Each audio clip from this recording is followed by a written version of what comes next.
The video you're about to see is real. It was created by actual engineers and students without the use of professional actors or recording equipment. Enjoy.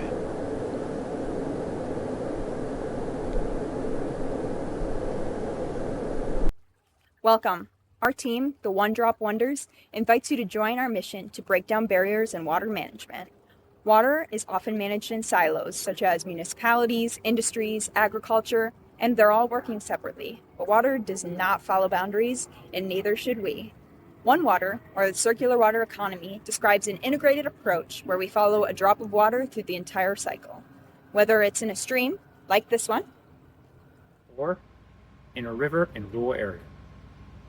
One Water is a concept managing all water in an inclusive, collaborative, and holistic manner. Our team will describe how One Water thinking can lead to integrated systems, open lines of communication, and treat water as a shared resource that it truly is. Be on the lookout for all the different One Water settings behind each of our team members. before we can build stronger water systems, we have to understand what's holding us back. Our water sector is made up of well-meaning, hardworking groups, but many of them operate in isolation. When you picture the water cycle, it seems like one connected loop. Water falls, flows, gets treated, reused. But in practice, the people managing that cycle often don't work together. Drinking water utilities focus on quality and distribution. Wastewater utilities handle treatment and discharge. Stormwater is another world entirely, and water reuse is sometimes seen as optional rather than essential.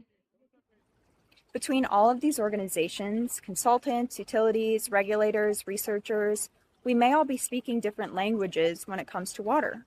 Even within these organizations, we see these divisions. Utility staff are often separated into water and wastewater teams, or design and operations, or planning and asset management. Researchers advance the science, but their findings aren't always translated into daily operations. Regulators are essential, but they may not see how one policy affects the full water cycle. And large users like farmers or industry are too often seen only as consumers and not partners. These disconnects slow us down.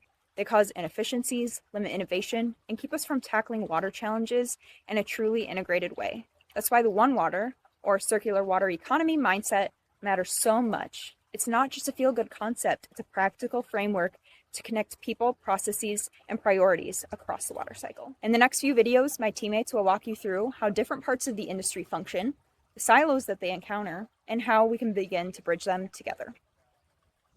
Engineering and consulting partners play a key role throughout the water industry, but even within this broad category, silos exist. From water to wastewater leads, to asset management specialists, to modelers and reuse experts, we often work independently and separately within our own teams.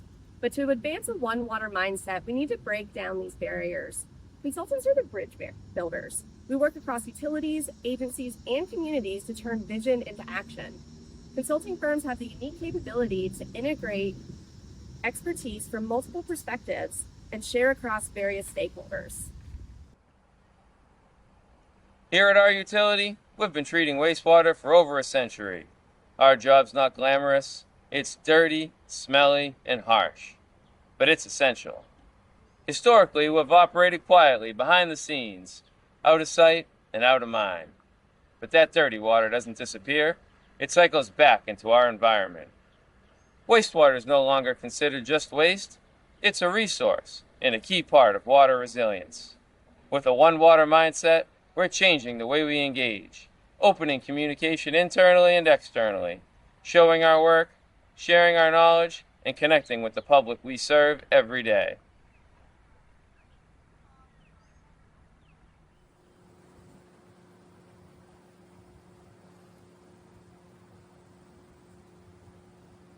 At Mount Pleasant Waterworks, we saw a gap between engineering and operations. To bridge that, we took two steps. First, our project managers and construction representatives are required to hold both water and wastewater licenses, so they understand operators' challenges. Second, we bring operators directly into the design process, scoping and reviewing projects alongside our consultants. This not only improves design, it reduces costly field changes during construction. Breaking down these internal silos has helped us deliver better outcomes and stronger service to our community.